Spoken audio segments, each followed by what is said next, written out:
હવે આપણે જ્યારે ટેકિંગ કરેલું છે, ટેકિંગ પછી આ બંને કોલર અને કપડાના વચમાં મશીન મારવાનો છે, સો દેટ એ વધારે જોવાય ના મશીન, અને એ નીચેનું જે કપડું છે આપણું એ પણ બરાબરથી અટેચ થઈ જવું જોઈએ આ મશીનમાં. જે આપણે નીચે જે આ ફોલ્ડ કરેલું છે ને એ કપડાના ઉપર બી મશીન આવવું જોઈએ તમારો.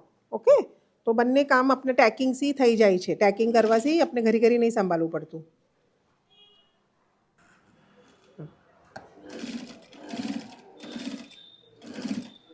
હવે આપણે આને કમ્પ્લીટ કરી દીધેલું છે સીવીને.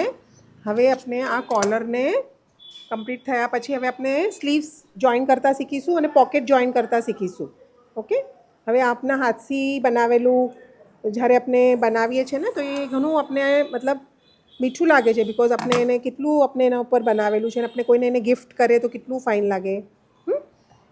તો તમારે આવી રીતના કોલર લગાવવાનું છે, યા બટન્સ યા પછી કાચ બટન લગાવી શકો છો.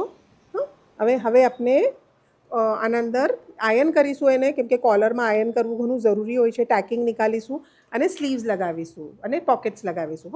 હવે નેક્સ્ટ વિડીયોના અંદર મેં તમારે સ્લીવ્સ અટેચ કરતા અને પોકેટ લગાવતા શીખાવીશ. બાય.